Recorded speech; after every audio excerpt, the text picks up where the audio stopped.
Senator Merkley is here. Good to see you again. Thanks for coming on the program. It's great to be with you. Nice to see you as well. Thanks for coming by. I know you're busy these days, but I want to start with the so-called One Big Beautiful Bill Act. Okay, that's tough to get out sometimes. The Senate will be taking up the budget reconciliation bill. Is there anything in the bill that you at this point would support? Oh, there's very little in this bill to support. What this bill does is millions would lose health care to support greater tax breaks for the richest Americans, for mega millionaires and billionaires, and millions of children would lose nutrition support. They'll go hungry to support tax breaks for billionaires. And it runs up the debt massively. So I think this is a huge mistake. I mean, Trump campaigned on helping families, so this is a real betrayal, and I hope Republicans will join us in killing this bill. Now, President Trump says the bill will result in the lowest tax rate ever in the history of this country, with a big benefit to low and middle income people. I'm sure there's some folks out there saying, that's pretty enticing. If I'm low middle income, what do you say to that? Well, it's not true. At the end of the tax period, you will see the richest gain a lot of benefits, some $80,000 per person. And because of the increased costs of health care and other costs driven up by this bill, actually lower income folks come out behind, not ahead. So again, this is families lose, billionaires win. Republicans say the bill does not cut Medicaid. It does target fraud, waste, and abuse. Your counter to that is what? Well, that's just wrong. I mean, it's estimated that this bill about 13 million people will lose health care. If you don't have health care insurance, what happens to your rural health care clinics? What happens to rural hospitals? What happens to all those families that don't go in for treatment early because they don't have health insurance, and then the disease has a much more profound impact on them and their families? I mean, when 13 million people losing health care, that's not fraud, waste, and abuse. That's people suffering.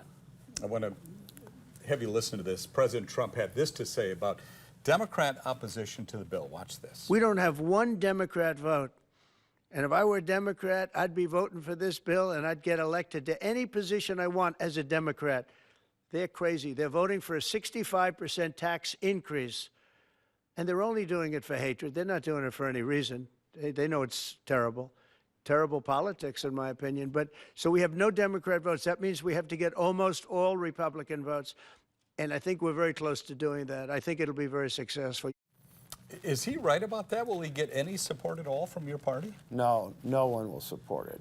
It's that bad of bill. And we have a better plan. Families win and billionaires pay their fair share of taxes. That's a much better deal for America's families, much better deal for America's children. What is the Democratic strategy right now without the majority in the Senate?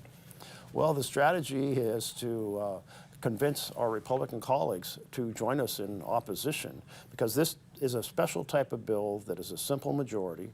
And so in the Senate, you've got 53 Republicans. If 4 Republicans join us in saying hell no to hurting children and stripping health care from millions of Americans, then we'll be able to block this bill.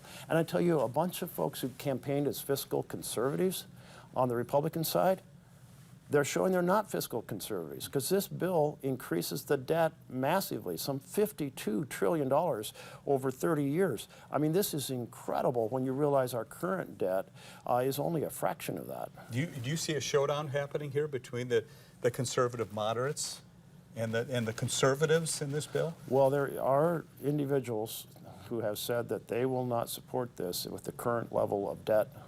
And there are others who said they won't support it because of what it does to Medicaid. Realize that in the House and Senate, if you're from a redder area, you have more people in your district or in your state who are dependent upon Medicaid. And Medicaid just isn't about low-income families. It's also a major vehicle that supports veterans, to support those with disabilities, the major financer of health care for rural health care clinics and rural hospitals.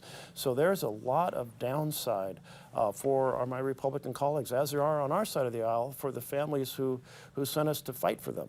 What's your prediction on this bill? That there will be significant changes in the Senate, driven by some of these concerns, that the bill will go back to the House. And I hope by that point, there's been enough feedback from American citizens that it undergoes additional big changes in the House or dies. What's the biggest changes you see happening when it goes back? Well, one is over debt, but there's no real solution, not if you're going to give trillions of dollars to the richest Americans. Now, there were twice in the last few weeks that Trump said, maybe we shouldn't be giving trillions to the richest, and then he pulled back. So there might be a change there, but certainly over basic nutrition and over basic health care and killing health care for millions of people. Those are the things that are the biggest wedges. We are recording this interview on Friday, which is Elon Musk's final day at Doge. Do you think government spending needs to be addressed, even if it means job losses for employees? I'll tell you, there's a lot of waste in the government. The biggest source of it is the Defense Department. I worked for the Secretary of Defense for several years. I saw the massive waste in the department, but interesting, that's not where they're going. What they're doing instead is doing massive cuts to things like the Forest Service, which is so important to us here in Oregon, especially with fire season coming up. So a lot of his cuts were done just in a crazy pattern with no planning, or just to devastating effect, devastating our soft power through assistance in international development. Huge factor in nutrition and disease control to keep those diseases from coming to America and increasing our support among foreign nations, and just dramatic impact on lives overseas and loss of American leadership. Because I think a lot of people agree, at least a lot of folks that we've talked to, that there is massive waste in government, right? There is certainly plenty of waste. Everybody seems to agree with that. You know, and when I was in the Secretary of Defense's office, I went through one cycle as a budget analyst, and I examined and held a hearing on each topic, brought in and said, where is it at? What are you accomplishing? What is the goal? How is your plan? And then I would suggest and write a program budget decision saying, here's how we can increase the efficiency of the program. That's how you do it right. You actually do it in a very informed, thorough fashion. You were just briefed on the Oregon wildfire season. What did you learn? What's the outlook ahead? The outlook is not good. It's drier and hotter. That's bad news. Climate change is here. It's not going to, and we may get a good year or two here or there, but in general, we're going to need a lot more resources to fight these fires, and it's very threatening to our ecosystems and very threatening to our towns that are close to the forests. Are funding freezes impacting this at all, the cuts that we're hearing about? Well, yes, and in fact, one of the things that was frozen was our forest management programs, where we thin and we do prescribed burns, and we reduce the shrubbery, all to increase the health of the forest, to increase its fire resilience, and to provide saw logs to the mills in a responsible fashion. So that was crazy to cut that program and freeze it in the spring. What more needs to be done, do you think, to lower the risk of wildfires every year? Because we do talk about this here at Katu. Oh boy, here we go again. This could be a tough summer. What needs to be done in your opinion? Well, over the last few years, I've fought to get about a tenfold increase in forest management, and that's really critical because then you reduce the risk of fires on the front end. But if you look at the number of acres, we're never going to be able to treat as many acres as we want to. So I'll keep pushing for more on the front end, but it also means we have to be ready to respond. And this is where a lot of the folks who were fired who have red cards, and a red card means you've been trained in a support role or to actually fight fires, even though it's not your primary responsibility. And we have lost a ton of those folks. And what I heard today is that we may have enough operational firefighters for the season to come. They're meeting target, but they're really worried about the folks who have operational support skills who have been fired or taken early retirement.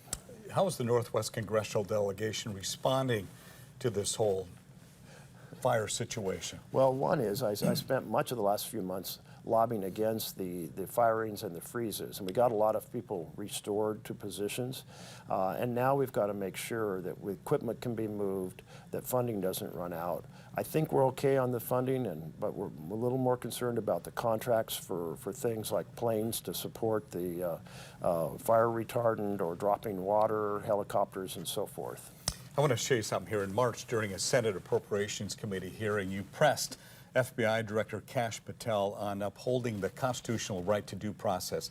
Here's an excerpt of that. Let's You're watch. familiar with the Fifth Amendment. Yes, Senator. And it is really the freedom clause of the United States. It was 4 years into being a nation when Congress and the states said, hey, we have to make sure that there's not an over-aggressive government in the future that deprives us of life, liberty, or property without due process of law. And you're familiar that that applies to all persons in the United States? Yes, Senator. So there's been a lot of concern about the several hundred immigrants who were swept off the streets of America and sent to El Salvador without due process. And does that concern you? Senator, I'm not in a position to comment on whether or not they were given or not given due process or are supposed to be afforded due process. All the FBI did and all the FBI will continue to do is arrest those that have violated the law. Okay, but to arrest, you have to investigate. Have you launched an investigation of this violation of the Freedom Clause of the U.S. Constitution? Senator, I don't know that I agree with your characterization. That's just a small part of your exchange with Director Patel there. What did you hope to accomplish with that exchange there? You know, we really, in our soul, as Americans, value freedom. And the thing that protects our freedom from being swept off the street by the government or our house invaded is due process. It's fancy words for saying the government just can't grab you and take away your life, your property, or your freedom and your liberty. And here we have the government abandoning, our government, the American government, abandoning the Freedom Clause and sweeping people off the street. And that is just, it has to be a hell no from all of us, that is unacceptable. If you care about privacy, if you care about freedom, you have to stand up against the government abandoning due process.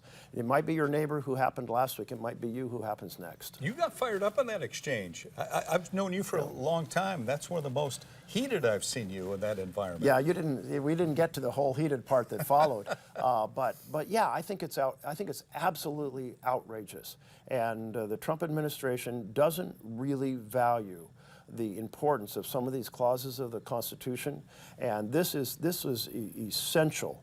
And as we are watching our government slide from being a republic into a strongman state, the loss of due process would be a horrific consequence. I mean, we cannot let that happen. We have to push back. What do you do about that? Well, we fight it on every front. We fight it by using our voice. We fight it by encouraging citizens to organize. We certainly encourage the courts to play their role to defend the Constitution. The problem with the courts is they're slow. You go from level to level to level. But we have seen that this executive branch under President Trump has been deliberately ignoring the law. It didn't take something very simple. The law says you can't fire inspector generals without due cause and without 30 days warning and without notifying Congress. All of that was violated. And the assumption of our country rests on that you will follow the law, not that you will ignore it. So this slide to a strongman state is a moment when Americans must rally and say, we value our republic. A republic with a deferential Congress and a deferential court becomes a strongman state, an authoritarian state. We can't let that happen, but we're sliding in that direction in a way I never thought possible. I want to talk about tariffs, obviously a very big issue in our country right now. Talk about the back and forth in these tariffs right now and the effect that's having on businesses and consumers. Well, there's an act that gives the president power to do sanctions and seizures in an economic emergency. It's called IEPA.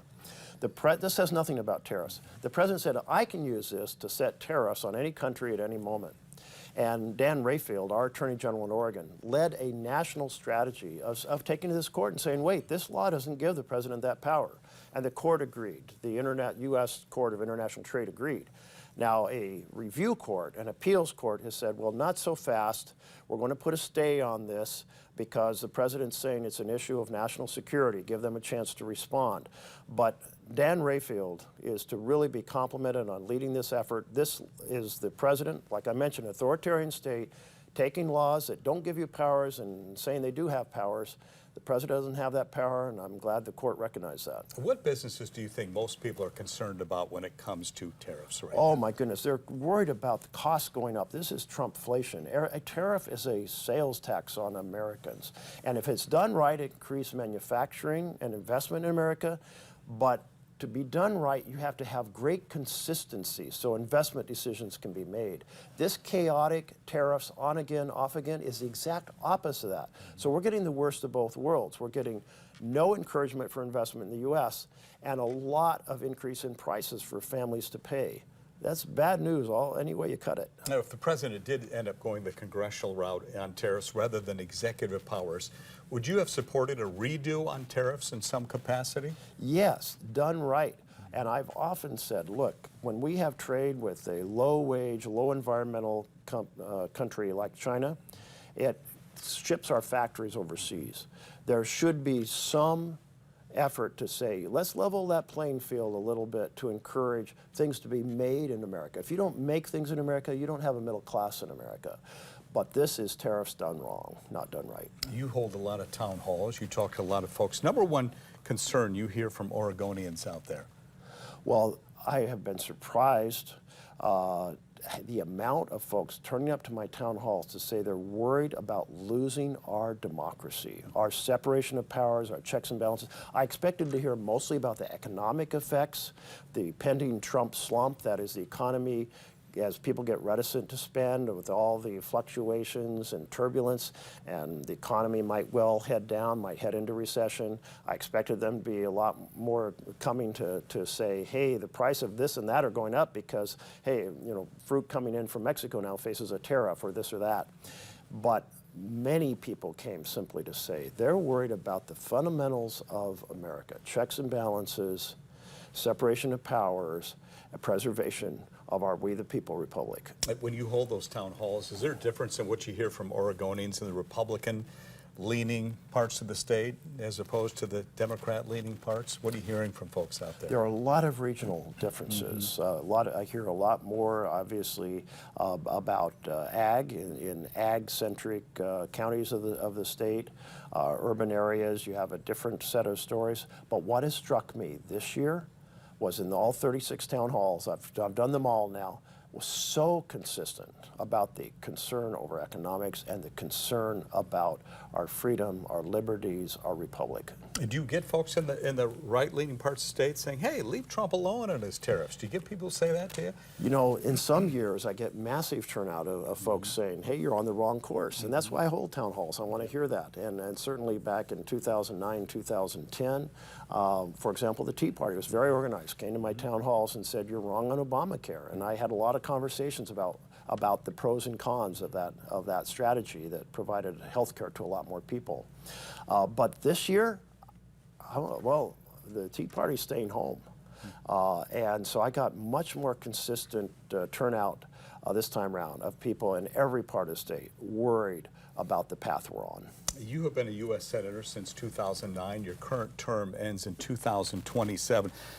A lot of speculation out there about you right now, whether you will run for re-election. You can put that to rest right now. You've been on this program so many times. This would be your chance to tell the folks, do you plan on running for another term? You know, in every 6-year cycle, Mary and I go through the process of deciding, my wife Mary, of whether it's the right thing for the family, but it's the right thing for the country, whether I run again. And we said we'll have that conversation again this year like we do every cycle. Maybe because I'm getting older, people seem paying a little more attention. At this Did you point, notice I'm getting older? No, we can't. Actually, I think you look very good. We were just saying you look 10 years younger. What are you leaning any particular way? Well, I'm just pondering what's the best path forward for our state, for our country, for our community, and I'll be sure to inform people when we decide, as we always do. Well, hopefully we'll be the first to know here on K2. But thank you, Senator Merkley. Been a pleasure. Thanks for your time. Thank you so much. Always great to have you here.